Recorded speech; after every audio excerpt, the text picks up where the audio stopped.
and in this video I'm going to talk about how to study and how to study efficiently, because I know school's coming up and I feel like all the tips I have could really help a lot of people. A little bit about me is that I am 23 years old and I attended University of California, Irvine, and I got a degree in biological sciences, and I graduated last year. And I also applied to dental school. I took my DAT, which is like the SAT or like the MCAT for dental schools, and I did well in that. And then I got into dental school, which I'll be attending this fall. While attending these schools, I had to study a lot, and there were many times where I was not studying efficiently and was not studying to my best abilities, and I've learned a lot from those mistakes that I made, so I wanted to share it with you. The key word that I'm going to be talking about today is being efficient while studying, because I know a lot of people take multiple classes and they have multiple things to worry about. So you want to be efficient so that you can squeeze all your study material in and then still have time for self-care or like a social life. So I want to talk about how to study efficiently so you don't waste too much time studying random things. Okay, let's begin. I'm going to be looking down at my laptop a lot, so that's where I'm looking if I'm looking down. I'm going to start with more basic ideas and then get into more specific study techniques. So first, I think it's really important to identify if you are a morning or night person, or a day person or night person when it comes to studying. Identifying that helps you know when you should sleep and helps you plan out your schedule accordingly. If you are a morning or a daytime studier, then it's best to sleep probably no later than 10 p.m. so that you can be up in the morning and you have a lot of sunlight out to study. But if you are a night owl and like to study late at night, then you can probably sleep late, sleep in, and then study more towards the afternoon and night. So I think it's important to identify these things so you can schedule. Personally, I am a morning, daytime studier. When I wake up early in the morning, I like having a lot of time to my day. I feel very focused in the morning, and when the sun is out and by the late afternoon, evening, I lose my focus and I'm not able to study that much. I get really sleepy.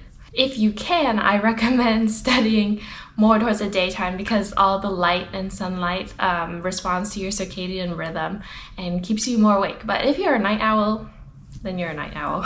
Okay, the next tip I have, which is an optional thing to have, but have a fun drink or snack with you while you study. Associating this little reward or treat with studying will probably help motivate you.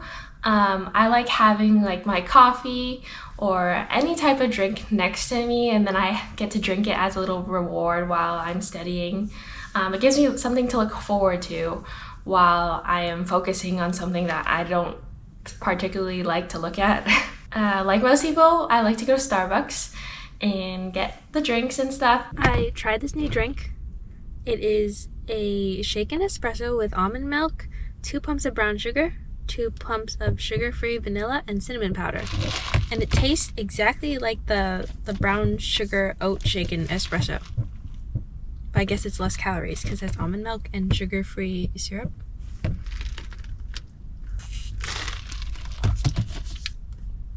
I don't think it's amazing, but it's pretty good. Today I got a venti cold brew with 2 pumps of caramel syrup and 2 pumps of toffee nut syrup and cream.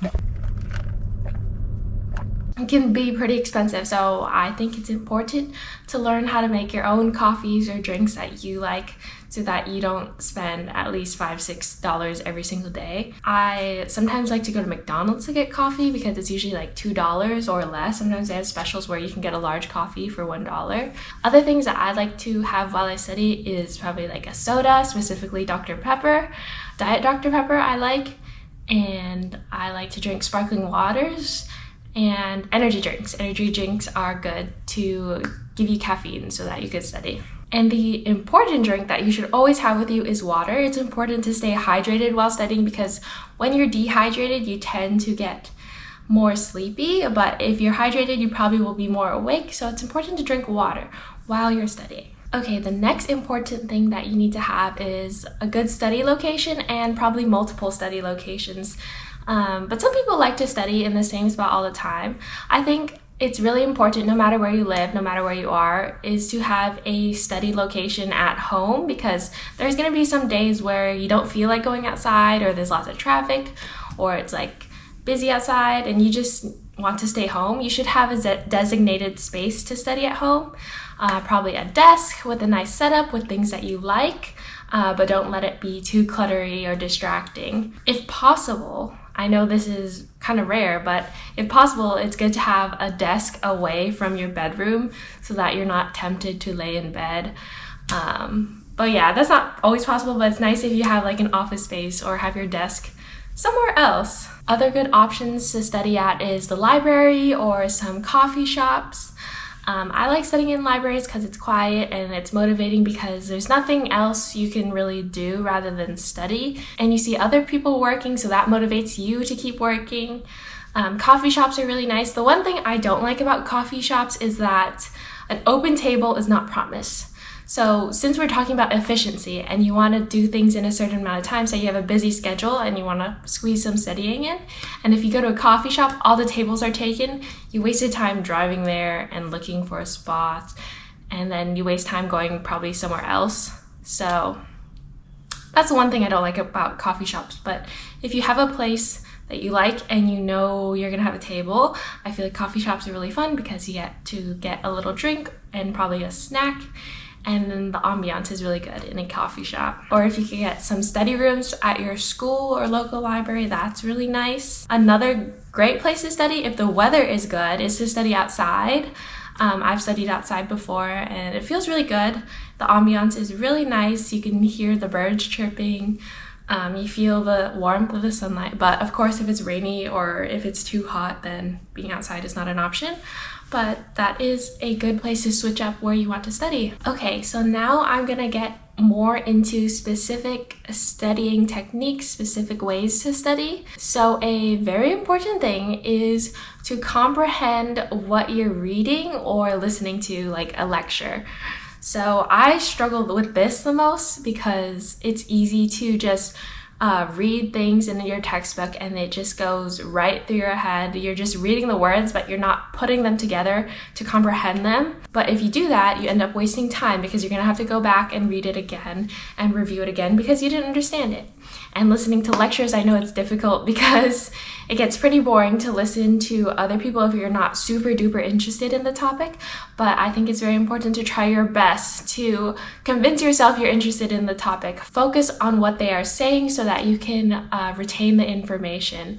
It's also very important to go to your lectures. At the bare minimum, watch the recorded version of the lectures if they have it. But if there's no recorded version, I think it's really important to go to your lectures because they say things that will be on your exams.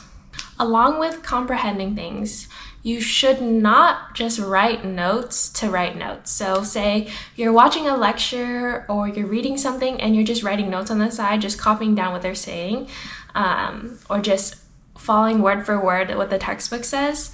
I think that this is very time inefficient. I think it does help a little bit, but it's not the best way to retain your information if you're just writing notes to write notes, because if you're just basically copying, pasting, typing as fast as you can, how are you comprehending it at the same time? A good technique to avoid writing notes to just write notes is probably to write down your notes and then take a second to stop and read what you wrote.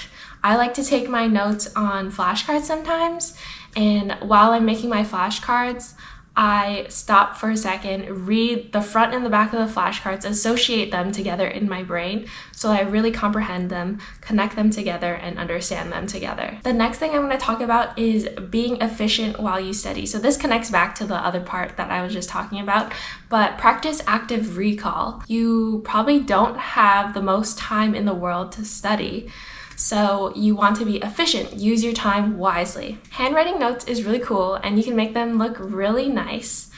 I see on Instagram a lot of people post their notes and that always inspires me to write my notes.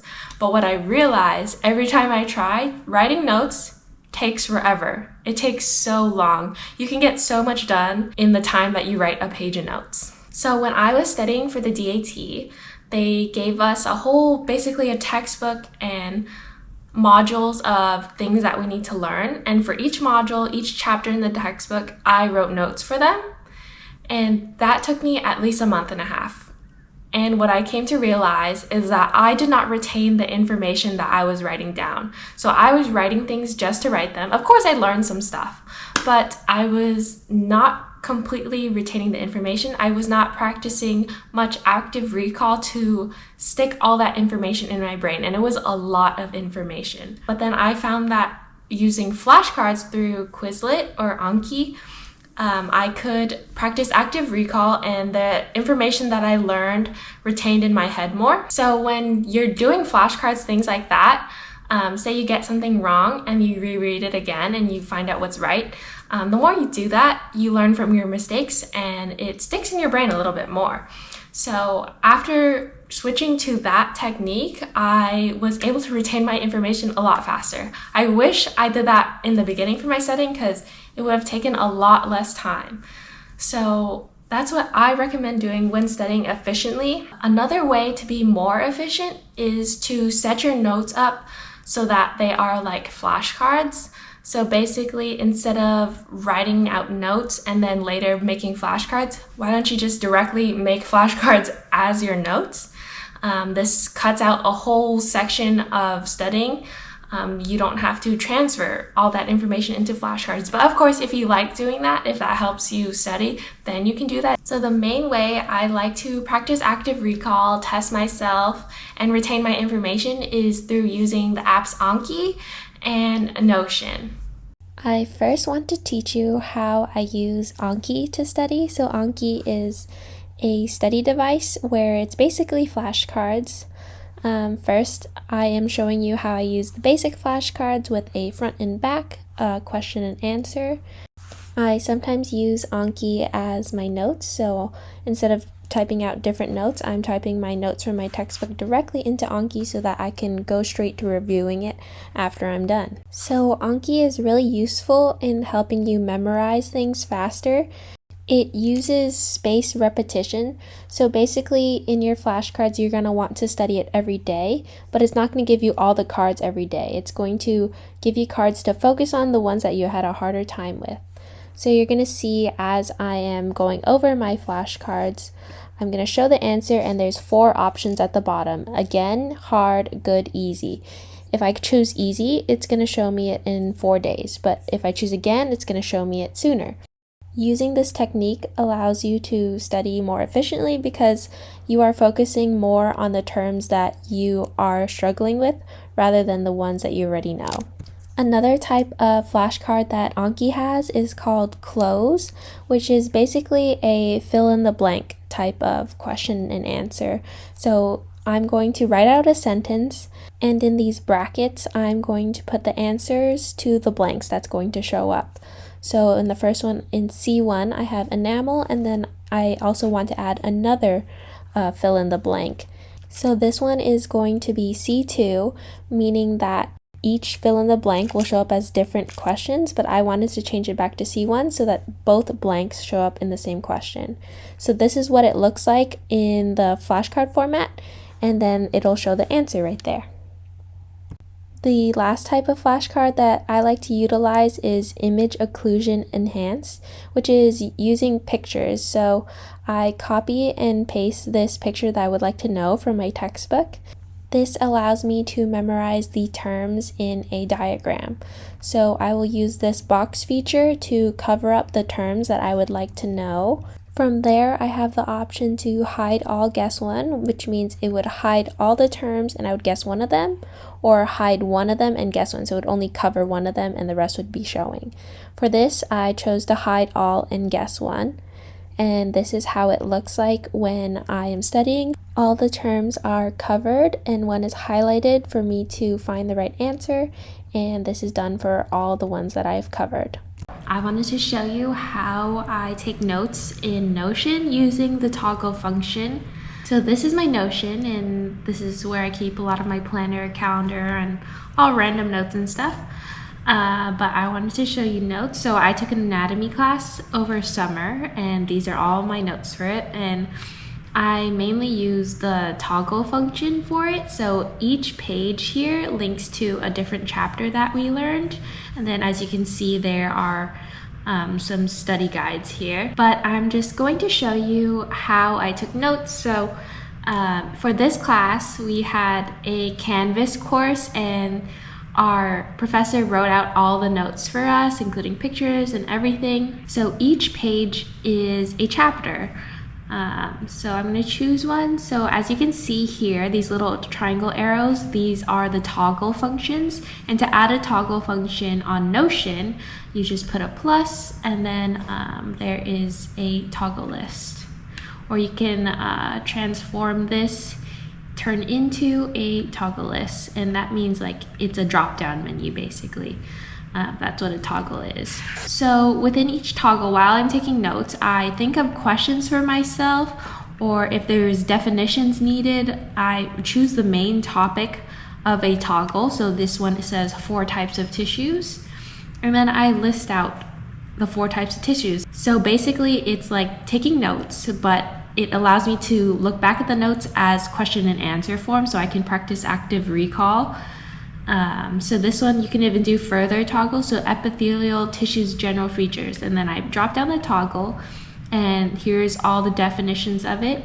And then within that definition, I have some words in there that I would also like to know, so I put toggles in there. And then a good thing about Notion is that it's so customizable. So this one, simple squamous tissue, I was even able to include some pictures in it. So it's just like basically a different form of a flashcard. It allows me to take notes, and while I'm taking notes, I'm understanding it. I'm having to rewrite the descriptions in my own words so that I can understand it. And then I can include my own pictures. Sometimes I take pictures from the textbook or the text, and I send it to my laptop and post it in here, or I just basically, for this one, I just copy and pasted it from the Canvas course. Or I Google pictures and just paste it in here, and then I can refer to this when I want to study for the test. And that's pretty much it.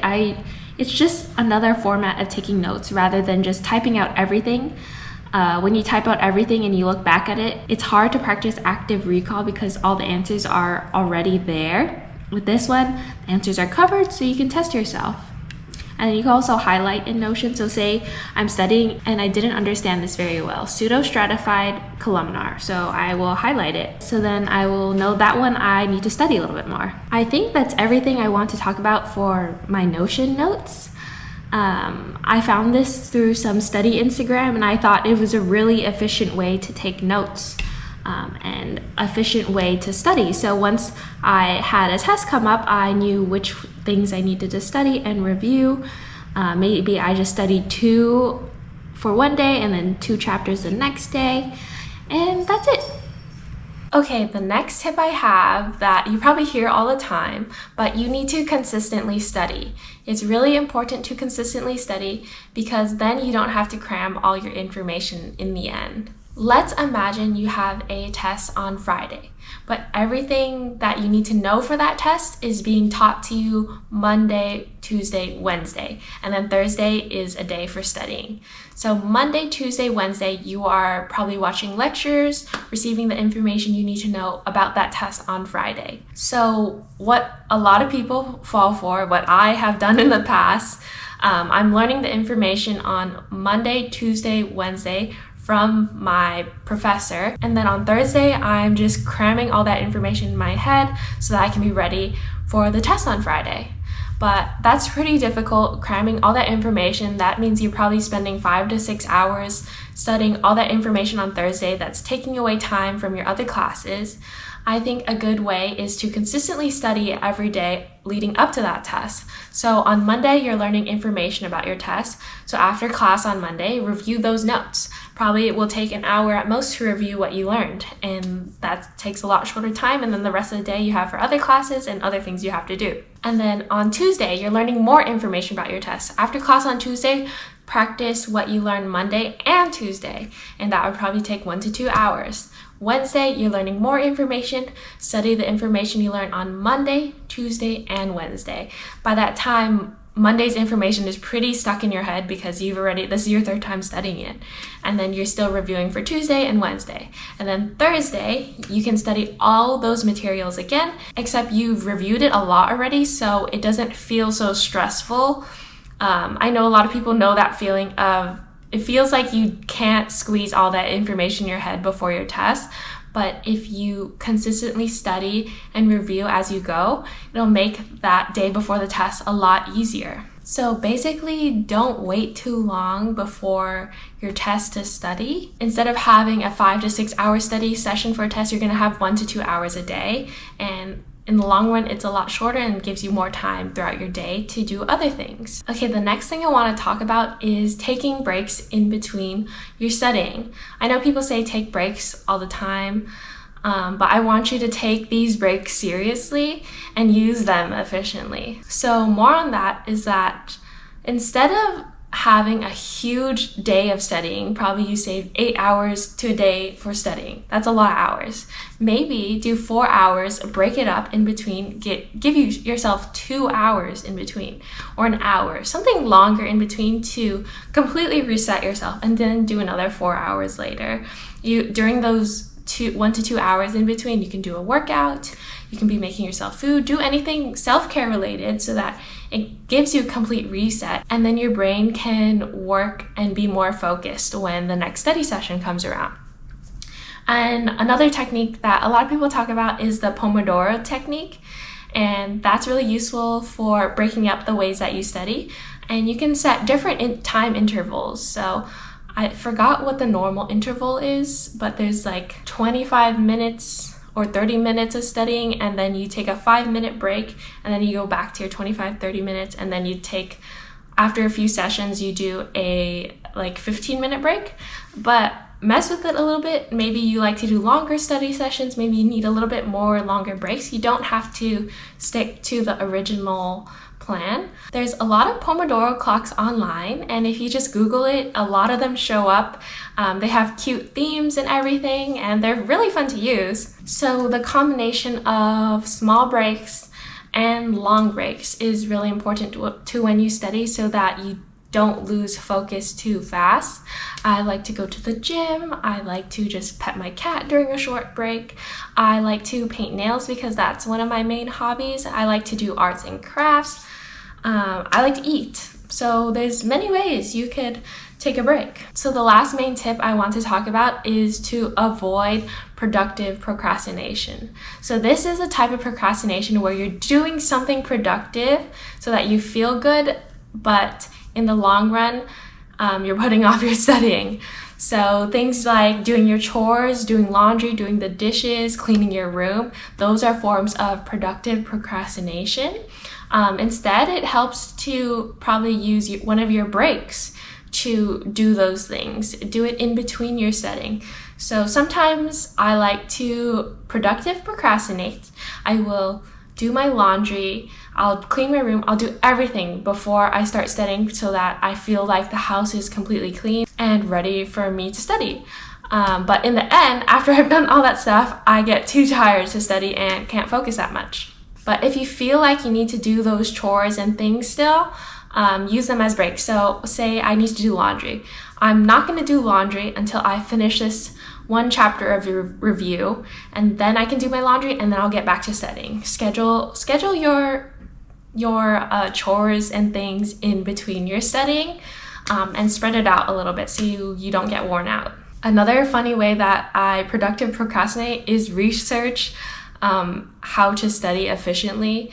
I will spend like 30 minutes just scrolling through YouTube videos or reels or TikToks of people studying just to motivate myself. And I feel like I'm doing something because I'm learning how to study efficiently, but in the end, I'm just putting it off. So if you're watching this video to procrastinate, you should get to studying.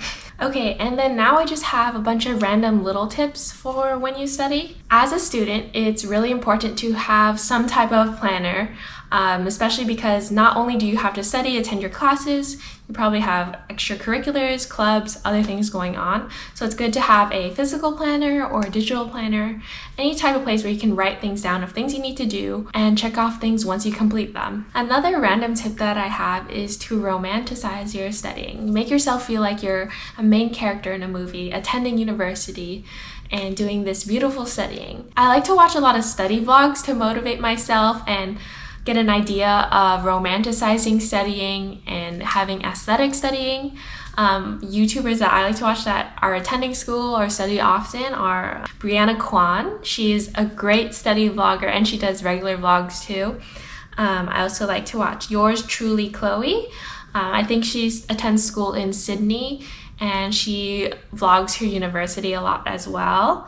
I like to watch Alex Bondoc, and she is attending school, and then me. I am going to be attending school soon, so I hopefully will continue recording vlogs while I'm in dental school, and that will be really fun and fun to look back on. Another way to motivate yourself to focus while studying is to record yourself. I recorded myself while studying outside one day, and because I was recording and wanted a nice video out of it, I didn't want to stop. I didn't want to show that I was stopping. So you can time lapse yourself probably while studying, and that motivates you to think that someone is watching you while studying. In that outdoor video of me studying, my hands were actually freezing because it was cold outside and my hands were exposed, but I was pushing through it. But you can't see in the video, but I was pushing through it because I already recorded so far and wanted to post a study video online with no cuts. So I wanted to make sure the video turned out nice, so I just stuck to it and I was focused the whole time. So recording yourself is a great way to make you focus while studying. Also while studying, I think it's really nice to have some good ambient music. Also some good noise canceling headphones, especially when you're outside and it's busy. If you're in the library or a coffee shop, it's good to have noise canceling headphones so that you don't get too distracted by your surroundings or people's conversations. I like to listen to ambient music while studying, especially on YouTube. There's a bunch of playlists you can listen to. I like to listen to jazz music, or listen to, there's like Nintendo music or Animal Crossing music. I like to listen to like piano covers or lo-fi covers of songs. Lyrics are pretty distracting to me while I'm studying. I know some people like to listen to lyric songs while studying, but I find myself singing along in my head and I get distracted from what I'm reading. There's playlists online where they cover like Taylor Swift or Harry Styles, and there's songs that you know, but it's just piano covers or something without the lyrics, so you don't get too distracted from the lyrics. So I like to listen to those a lot because it makes it a little bit more fun but not too distracting. I used to study a lot with a TV playing in the background, if it were episodes that I've already seen before and can just play it in my head without looking at the TV. But those were for when I studied subjects like math or chemistry where it didn't require a lot of reading. Unfortunately, I can't use the TV to study science or dentistry, so I'm sad about that. But if you're studying math or something, I think a TV or podcast is a fun way to have background noise. That's pretty much all my tips for this video. I hope they're really helpful. I learned a lot from when I was studying in the past and wanted to share it with you. I hope you can apply these tips once school starts, especially if you're in a university or attending college. I think they're really useful to study efficiently. Practice these techniques and find what works for you. You do not have to follow what I say or what anyone else says. Just take the tips into consideration, try it out, and if it works for you, it works for you, and that's amazing. But good luck studying, and I hope you do well in school and pass all your exams and do really well. And I will see you next time. Bye!